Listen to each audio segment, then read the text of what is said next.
안녕하세요. 영웅 전차남입니다. 현재 날짜 2022년 3월 15일입니다. 네, 화이트데이인가요? 어제가 화이트데이였죠. 네, 오늘은 조금 여러분들께 말씀드릴 교육 주제로 액면 병합과 액면 분할을 준비해 봤습니다. 오늘 좀 이 액면 병합 또 그리고 분할에 대해서 조금 헷갈려 하시는 개인 투자자분들이 많아서요. 이거에 대한 개념에 대해서 좀 명확히 짚어드리기 위해서 본 영상 찍게 됐습니다. 영상 내용 좋다면 채널 구독과 좋아요, 알림 설정 등 유튜브 3박자 꼭 부탁드리고요. 본 영상은 10분에서 15분 내외로 끊을 거니까요. 조금 여러분들께서 평소에 액면 병합이라든지 분할이라든지 용어가 어려워서 또는 알고 계셨어도 좀 어설프게 잘못 알고 계셨던 분들은 본 영상 통해 가지고 정확히 조금 숙지하시고 액면 병합과 분할에 대해서 조금 개념을 숙지하셨으면 좋겠습니다. 그렇다면 바로 본 영상 시작하도록 하겠습니다. 일단 액면 병합과 분할 개념과 그리고 가정 그리고 이그젬플 통해 가지고 이해를 도와드릴 거고요. 그리고 액면 병합과 분할을 통한 매매 방법에 대해서도 여러분들께 말씀을 드릴 겁니다. 액면 병합에 대한 개념부터 말씀드리면은 일단 간단히 말해서 보시는 것처럼 여러 개의 주식을 하나로 합쳐서 다시 발행하는 경우입니다. 액면가 1,000원짜리 주식을 1대5의 비율로 액면 병합하는 경우 액면 병합 이후 새로 발행되는 주가는 한 주당 1,000원이 아니라 5,000원이 되겠죠. 그리고 유통 주식 수도 1대5의 비율로 축소가 됩니다. 즉 발행 주식 수는 줄어들고 주당 가격이 상승하는 경우가 액면 병합인데 이것만 보셨을 때 실제 액면 병합이 호재구나 라고 생각을 할 수 있는데요. 다만 주식 발행액이나 자본금 규모에는 축소 및 증가 또한은 없기 때문에 무조건 호재라고 볼 수는 없습니다. 그리고 액면 병합의 목적을 한번 보도록 하겠습니다. 보통 회사의 주가가 좀 다른 동종업계 대비해가지고 다른 동종업계 상장사 대비해서 낮을 경우에 좀 액면 병합을 실행하는 경우가 다반사고요. 그리고 저가 종목이라는 인식에서 좀 벗어나기 위함과 그리고 유통 주식수 조절 통해 가지고 조금 품절주로 거듭나기 위한 목적으로 조금 시행되는 제도가 액면 병합 제도입니다. 한마디로 유통 주식수가 낮을 경우에는 거래량 자체가 없잖아요. 그렇기 때문에 유통 주식수가 많은 경우에는 보통은 회사의 주가가 조금 낮은 경우가 많고요. 그리고 아무래도 개인 투자자의 무덤이 되는 경우가 많기 때문에 보통은 이렇게 거래량이 많은, 즉 유통 주식수가 많은 경우는 유통 주식수를 줄여서 조금 품절주로 거듭나기 위해 가지고요. 주가 가치 제고를 위해 가지고 이렇게 액면 병합하는 경우가 조금 일반적이다 말씀드릴 수가 있고요. 그리고 액면 분할, 즉 반대되는 개념입니다. 액면 분할에 대한 개념에 대해서 좀 말씀드리도록 할게요. 여러 개의 주식을 하나로 줄이는 경우입니다. 아까 액면 병합은 하나로 합친다 했잖아요. 이거는 하나로 줄여서 다시 발행하는 경우고요. 5,000원짜리 주식을 5대1 비율로 액면 분할하는 경우고, 액면 분할 이후 새로 발행되는 주가는 5,000원짜리를 5대1 비율로 액면 분할하는 거니까 한 주당 1,000원이 되겠죠. 유통 주식수 같은 경우도 기존에 하나였을 때보다 5배로 증가하는 거고요. 발행 주식수는 증가하고 주당 가격은 축소됩니다. 이게 조금 액면 병합에 좀 반대되는 개념이죠. 액면 병합 같은 경우는 발행 주식수는 줄어들고요. 그리고 주당 가격은 높아지는 반면에 액면 분할 같은 경우는 발행 주식수는 증가하고 주당 가격이 축소되는 것이 조금 상반되는 개념이다 말씀드릴 수가 있고, 주식 발행액이나 자본금 규모에는 축소 및 증가 또한 없는 것은 동일합니다. 즉 한마디로 좀 액면 분할 같은 경우는 액면 병합이나 조금 분할 같은 경우는 어떻게 보면 감자랑 조금 비슷한 개념일 수 있는데, 감자 같은 경우는 자본금 자체가, 회사의 자본 자체가 소각되거나 또는 자본 자체가 조금 감소되는 경우가 있는 반면에 이 액면 병합과 분할은 자본금 규모에는 축소 및 증가 또한 없는 것이 가장 큰 차이다 이렇게 볼 수가 있는 거예요. 즉 한마디로 호재도 악재도 아닙니다. 액면 분할의 목적 같은 경우는 반대입니다. 액면 병합의 목적과 반대로 유통 주식수 확대입니다. 한마디로 액면 병합의 목적 같은 경우는 유통 주식수를 줄이기 위한 게 목적이라고 하면은요, 이거는 유통 주식수 확대를 통해서 거래량을 증가하기 위해서 일반적으로 액면 분할하는 경우가 다반사고요. 상장사의 주가가 동종업계 상장사 대비 높은 가격이 있는 경우는 개인 투자자 접근을 용이하게 하기 위함과 투자 유도를 위해서 같은 말이죠. 액면 분할하는 경우가 일반적이다 이렇게 볼 수가 있어요. 그럼 실제 조금 액면 병합과 분할에 대한 가정을 한번 보도록 하겠습니다. 맨 처음에는 상장사 같은 경우가 이사회를 결의하고요. 주총 결의하고 사실 이런 건 볼 필요가 없습니다. 여기서부터 보면 됩니다. 구주권 제출과 매매 거래 정지, 신주권 교부, 신주 상장 등이 있는데요. 보통은 액면 병합하는 회사나 분할하는 회사는 무조건 매매 거래 정지를 통합니다. 왜냐면은 네, 주식수를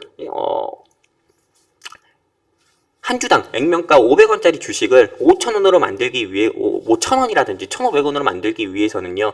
네, 다시 명의개설을 정지해야 되는 거고 구주권 제출해야 되는 거고 매매 거래 정지를 통해서 다시 신규 상장을 하는 거거든요. 액면 병합을 통해서 새로 태어나는 거예요. 액면 분할 같은 경우도 마찬가지고요. 근데 이런 과정 같은 경우가 보통은 약 2달 정도 걸립니다. 네, 아주 짧은 경우는 2, 3일 정도 걸리고요. 그리고 실제 예를 통해서 여러분들께 조금 이해를 도와드릴 건데요. 액면 병합의 예와 액면 분할의 예를 한번 보여드리도록 할게요. 액면 병합의 예 같은 경우는 스튜디오 산타클로스 등이 있습니다. 여기 공시 내용을 보시면 빨간색 블럭 친 것만 보시면 됩니다. 병합 전에 주가가 액면가액이 100원이었던 게 병합 후에 500원, 즉 한마디로 10월 19일에 100원짜리 액면가 100원짜리 회사를 5배로 불리겠다고 한 겁니다.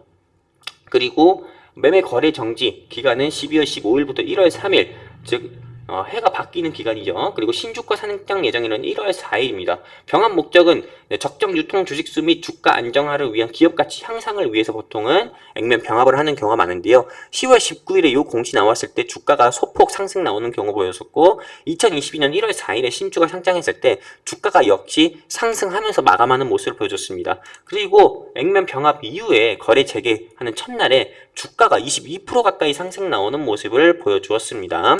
그리고 액면 병합이 스튜디오 산타클로스 말고도요. 앤디포스 진단키트 회사로 유명한 앤디포스도 한번 보도록 하겠습니다. 진단키트로 유명한 앤디포스 같은 경우도요. 액면 병합 전에 액면가액이 200원이었는데 병합 후에 200원짜리 액면가 200원짜리 회사를 액면가 500원짜리로 병합한다고 했을 때요. 시작일은 6월 25일, 7월 14일에 종료가 되고 7월 15일에 거래 재개됐을 때 보통은 주가가 이렇게 크게 상승 나오는 모습을 볼 수가 있습니다. 이것도 역시 마찬가지로요. 그리고 액면 병합의 예 말고 구분하기 위해서 좀 주황색으로 했습니다. 액면 분할의 예 보도록 하겠습니다. 이번엔 5,000원짜리 한 주당 액면가액의 5,000원짜리를 10대 1로 액면가 500원짜리로 주식수를 확 줄인다고 했을 때요. 즉 발행 주식 총수가 65만 주짜리를 655만 주로 만든다고 했을 때 보통 매매 거래 정지 기간이 요건 이틀이었습니다. 제일 짧으면 이틀인데 주식 분할 목적은 유통 주식수 확대, 즉 유통 주식수를 확대하기 위해서 액면 분할하는 경우가 일반적인데요. 보통은 이렇게 보시면은 28만 1,000원짜리 회사를요. 이틀 뒤에 이렇게 10대 1로 분할하니까는요. 주가가 18,900원까지 내려갔고요. 그리고 연일 상승 나오는 모습을 보여줄 수가 있습니다. 즉 액면 분할이나 또는 액면 병합 같은 경우가 무조건 악재 같은 경우는 아니다. 일반적으로 좀 호재로 작용하는 경우가 다반사다라는 걸 좀 보여줄 수 있는 실제 예고요. 그리고 한국석유 말고 액면 분할의 예로 앤디포스가 아니라 대한해운이죠. 이건 제가 잘못 기재한 거고요. 대한해운 같은 경우도 10대 1 비율로 했을 때 이것도 역시나 이틀이었습니다. 그리고 목적은 유통 주식수 확대. 18,100원짜리를 액면 분할 이후에 1,725원까지 쭉 내려갔죠. 근데 이때는 보통 10월 12일에는 아까 전에 한국석유 봤을 때는 액면 분할 이후에 주가가 연일 상한가 갔는데 이 대한해운 같은 경우는 왜 주가가 종가가 이렇게 상승이 아니라 그냥 뭐 아무것도 아니고 그냥 오히려 떨어졌지 이렇게 생각할 수가 있습니다. 근데 장기적으로 본다고 하면은요. 대한해운 현재 주가가 한 2,800원에서 3,000원, 2,800원에서 2,900원대니까요. 결국에 장기적으로 봤을 때는 오히려 액면 분할 이후에 더 좋게 주가가 좀 오히려 다 상승한 모습을 보여준 거고요. 그렇게 따지면은 현재 주가가 만약에 이 대한해운의 주가가 2,800원이라고 가정을 했을 때요. 2,800원, 즉 2,800원이라고 가정했을 때 액면 분할 전이라고 하면은요. 28,000원 정도, 27,000원, 28,000원 정도의 수준이라 볼 수가 있는 겁니다. 즉 한마디로 주가는 오히려 장기적으로 보면 올랐고요. 요 시기 같은 경우는 아무래도 조금 코로나19 유행으로 인해서 코로나19 장기화로 인해서 코로나19 장기화와 그리고 2020년 10월달 같은 경우는 미국 대선 같은 경우가 있었죠. 미국 대선으로 인해서 시장 자체가 나스닥 시장 같은 경우도 변동성 폭이 컸었고요. 그에 따른 우리나라 시장 같은 경우도 역시나 커플링 현상으로 변동성 폭이 시장이 커가지고 주가 자체가 지수 자체가 흐름이 좋지 않았을 때입니다. 그렇기 때문에 네, 좀 주가 자체가 좀 큰 폭으로 좀 상승이 아니라 오히려 하락 마감했다. 이렇게 조금 유추를 해볼 수가 있습니다. 근데 결국에는 네, 대한해운 같은 경우는 현재 주가 보면 2,800원, 2,900원 정도 되니까는요. 결국엔 주가가 네, 오히려 액면 분할 이후에 더 상승했다. 이렇게 좀 결론을 내릴 수가 있습니다. 네, 액면 병합과 분할을 통한 매매 방법에 대해서 좀 말씀드리도록 할게요. 일반적으로 액면 병합과 액면 분할 같은 경우는 좀 주식시장에서 호재로 작용하는 경우가 다반사입니다. 액면 분할하는 회사 같은 경우는 좀 소형주가 유리합니다. 소형주가 유리하고 그리고 소형주가 일반적으로 많이 하고요. 근데 소형주가 일단 액면 분할을 하더라도 일단 그 회사의 재무는 기본으로 좋아야 됩니다. 3, 4업년도 적자가 아닌 흑자가 나오는 기업이어야 되고요. 그리고 테마, 즉 사업 내용도 조금 좋아야 좀 장기적으로 봤을 때 대한해운이라든지요. 또는 그 외 한국석유처럼 네, 재무라든지 사업 내용도 좋아야 장기적으로 봤을 때 조금 유리할 수가 있습니다. 즉 가치 투자하기에 좀 좋다 이렇게 말씀드릴 수가 있는 거죠. 액분하는 회사 같은 경우는 소형주가 유리하고 보통은 대형주는 조금 불리합니다. 왜냐하면은 이거는 소형주가 아니고 좀 중형주, 즉 우량주라고 조금 수정할게요. 네, 소형주가 아니고 우량주입니다. 네, 왜냐면 소형주 같은 경우는 보통 액분을 하지 않아요. 네, 우량주 같은 경우가 보통은 액분을 하고요. 우량주 같은 경우가 좀 유리하고 기본 재무는 기본이고 사업 내용도 좋아야 되는 거고요.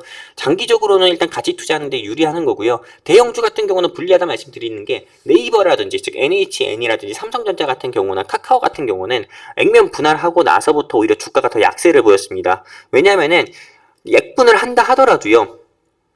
시가총액이 보통 1조나 2조가 넘는 회사들이잖아요. 그렇기 때문에 공매도의 표적이 되기 때문에 유통 주식수가 확대된다. 즉 대형주가 시가총액이 뭐 10조 이상의 회사가 유통 주식수가 확대된다는 거는 오히려 공매도 대체 잔고가 오히려 더 증가하고 그리고 무엇보다 개인 투자자 같은 경우가 더욱더 많이 꼬인다는 네, 그런 이슈로 인해서 명품 주식에서 보통 샤넬이나 구찌나 뭐 프라다 같은 뭐 루이비통 같은 백들 같은 경우 400만 원짜리 500만 원짜리 뭐 많게는 1000만 원짜리 백 같은 경우가 100만 원짜리로 확 낮춰졌을 때 보통 개인들 같은 경우가 보통은 더욱더 네, 조금 백을 사는 데 있어서 조금 더 용이하잖아요. 네, 접근하는 데 있어서도 용이하고요. 그러다 보면은 이 명품의 가치가 조금 희석되는 것처럼요. 보통은 대형주 같은 경우는 조금 주가 가치가 희석돼서 오히려 악재로 작용하는 경우가 많은데요. 우량주 같은 경우라든지 시가총액 1조 미만이라든지 5천억 미만의 조금 우량주 같은 경우가 네, 조금 액분하는 회사는 장기적으로 투자했을 때 조금 네, 좀 투자하기 좋다 이렇게 말씀드릴 수가 있습니다. 이거에 대한 차이는 조금 명확히 인지를 하셨으면 좋겠습니다. 정리해서 말씀드리면은 우량주가 네, 조금 액면 분할하는 경우에는 개인 투자자가 장기 투자하는 데 있어서 좋고요. 삼성전자나 NHN이나 이런 대형주 같은 경우 시가총액이 뭐 5조 이상이나 뭐 2조 이상, 기본 2조 이상의 회사들 같은 경우가 액분하는 경우는 가치 투자를 하는 데 있어서 즉 장기 투자를 하는 데 있어서 좋지는 않다 말씀드리고 싶습니다. 이유는 아까 전에 말씀을 드렸고요. 자, 보호예수 확인, 죄송합니다. 네, 이렇게 해가지고 조금 액면 병합과 조금, 분할에 대한 개념에 대해서 여러분들께 조금 잡아드리는 시간을 한번 가져봤고요. 네, 영상 내용 좋다면은 채널 구독과 좋아요, 알림 설정 꼭 부탁드리고요. 네, 이번 액면 병합과 분할, 요거에 대한 개념과 그리고 이거를 통한 매매 방법에 대해서 여러분들께서 꼭 인지를 하셨으면 좋겠습니다. 어떤 분들은 액면 병합과 이런 분할, 에 대해서 좀 공부하셔가지고요. 보통 거래정지 되기 전에 조금 매수하는 경우가 많더라고요. 왜냐면 거래정지 이후에 거래 재개되는 그 첫날에는 주가가 보통 상승하는 게 일반적이니까는요. 근데 아까 전에 네, 대한해운의 예를 보여드렸던 것처럼 무조건 네, 거래 재개됐을 때 상승으로 네, 마감하지 않는다. 무조건 한국석유의 예처럼 네, 무조건 거래 재개 첫날에 상한가 기록하지 않는다라는 거를 좀 보여드릴 수도 있는 거니까는요. 네, 보여드릴 수 있지도 않는 거니까는 조금 이런 부분에 대해서는 조금 참고만 하셔서 좀 거래 정지되기 전에 매매하시더라도 무조건 거래 재개되는 첫날에 조금 다 팔고 나오셨으면 좋겠습니다. 본 영상이 유익하셨는지 모르겠습니다. 영상 내용 유익했다면은 다시 말씀드리지만 네, 채널 구독과 좋아요, 알림 설정 꼭 부탁드리고요. 다음에도 좀 더 유익한 주제 가지고 여러분들께 조금 교육을 진행해 드리도록 하겠습니다. 저는 영웅 전찬남이었습니다. 감사합니다.